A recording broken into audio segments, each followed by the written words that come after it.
Welcome to Old Casebook. Today, we uncover the astonishing case of Leslie Arnold. A disturbing story that shocked those who knew her and left behind haunting questions. Let us step back in time and uncover what truly happened.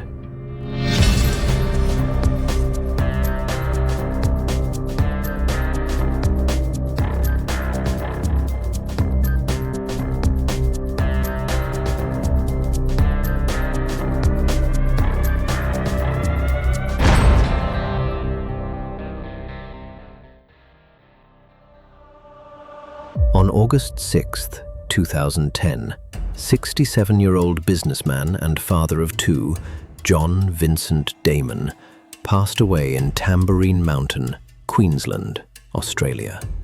He lived a life that appeared ordinary, almost unremarkable, but beneath the surface lay secrets buried for decades.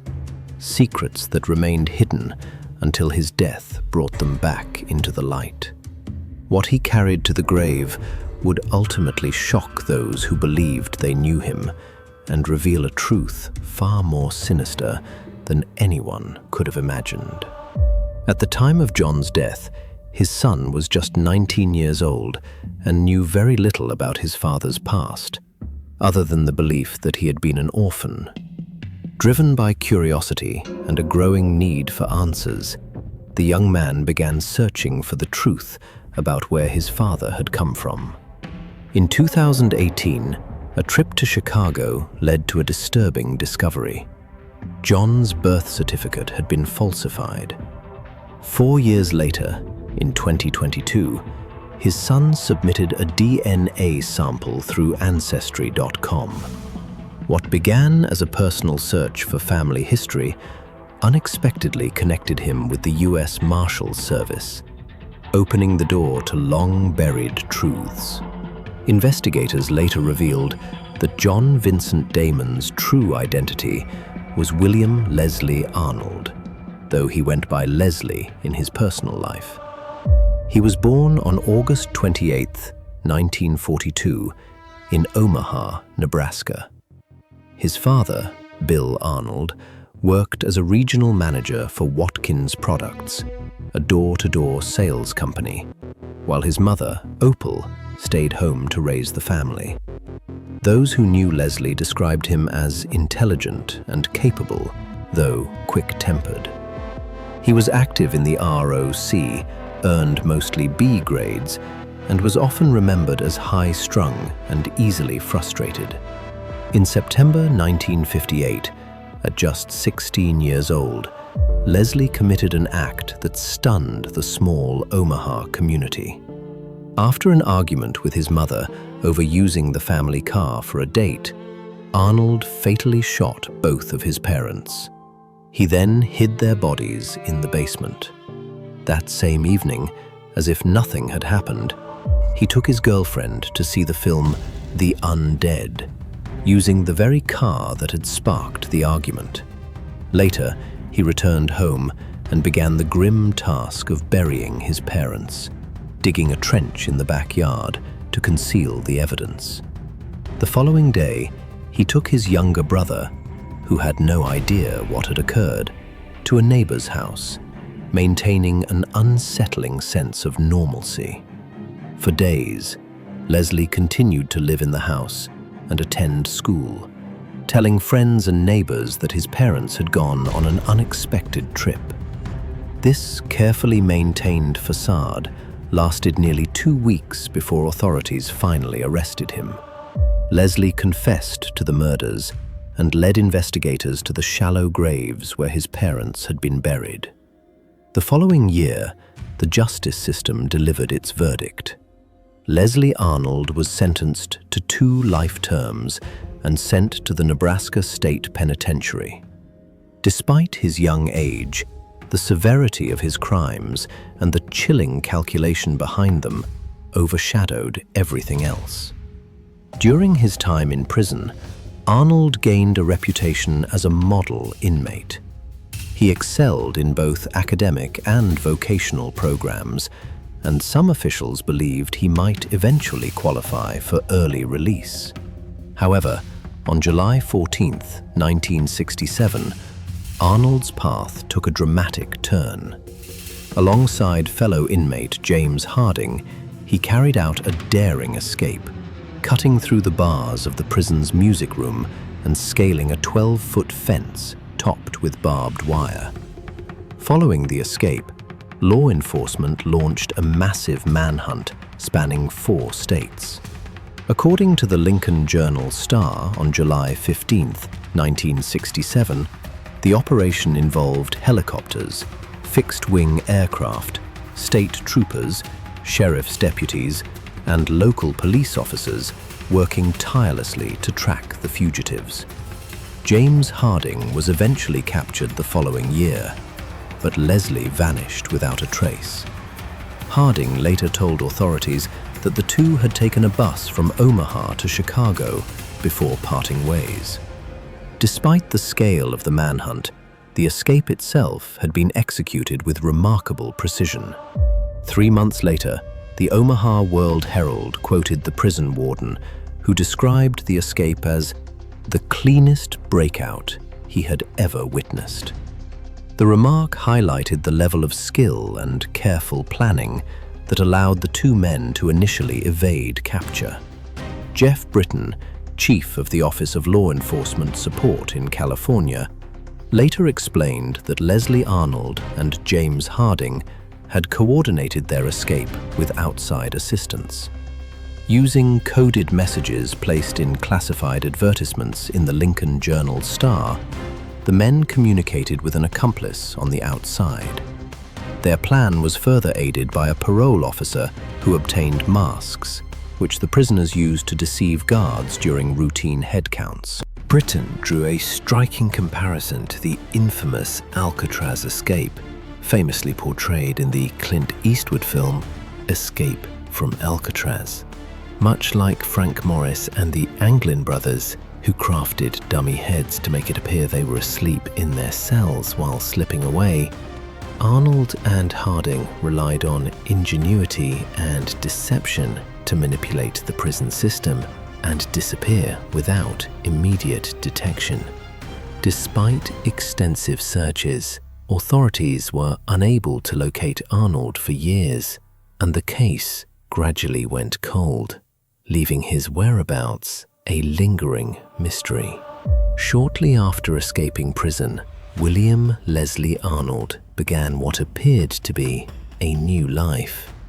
Within 3 months, he married and became a father. Over the following years, he moved several times, first to Miami and later to California, navigating the pressures of family life and eventually going through a divorce. In 1978, seeking a fresh start far removed from his past, Arnold relocated halfway across the world to New Zealand. He later settled in Australia, where he established himself professionally as a salesman. To those around him, his life seemed ordinary, but the shadow of his past remained carefully concealed. Years after Leslie Arnold vanished from public view, investigators with the United States Marshals Service pieced together evidence that finally cracked the case. Advances in DNA testing proved pivotal, providing the long-sought link authorities had been unable to establish for decades. The revelations shocked his surviving family, who had no knowledge of the life he had left behind in America. To them, he was John Damon, a devoted husband and father living a quiet, ordinary life. But to US authorities, he was William Leslie Arnold, a convicted murderer and longtime fugitive who had evaded justice for decades. The contrast between the man his family knew and the man the law had pursued underscored a life defined by deception, secrecy, and a past that could not remain buried forever. It was a story shaped by hidden identities and decades of carefully constructed lies, all of which would eventually unravel. Matt Westover, the US Marshal Deputy credited with solving the case, explained in an interview that linking William Leslie Arnold to his assumed identity as John Damon was anything but simple. The investigation stretched over several years and required the painstaking review of thousands of documents. Leads crossed state lines, extended throughout the United States, and even reached as far as Brazil and Canada. Westover described the process as a meticulous effort to untangle decades of secrecy, ultimately exposing the truth behind a man who had evaded justice for most of his life. By 2020, DNA testing had become widely accessible, and Deputy US Marshal Matt Westover embarked on a 5-hour drive across state lines to locate James Arnold, the younger brother of William Leslie Arnold. Although James had not been present during the tragic events decades earlier, he agreed to provide a DNA sample. Westover submitted the sample to an ancestry database, but the initial results produced no leads. Refusing to abandon the case, Westover returned to old FBI files and relied on earlier research conducted by Jeff Britton to retrace Arnold's movements over the years. His persistence paid off in 2022 when the DNA sample matched another profile on Ancestry.com, revealing a close familial connection and delivering the long-awaited breakthrough. Services such as Ancestry DNA do not allow law enforcement to upload DNA from crime scenes or unidentified remains in accordance with their terms of service. However, if a relative voluntarily submits their DNA, as Arnold's brother did, investigators are permitted to compare the sample against the tens of millions of profiles already in the commercial database. Westover later stated that he received an email from the individual who had uploaded their DNA to Ancestry.com.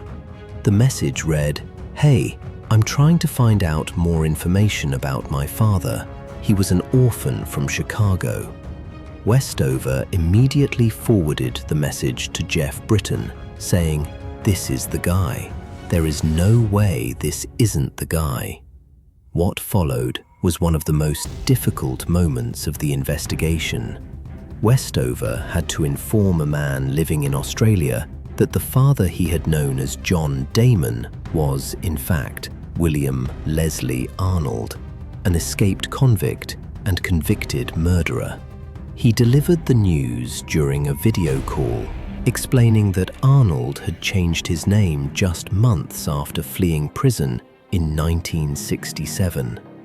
According to Jeff Britton, Arnold initially found work in a restaurant where he met his first wife and later became the father of 4 children.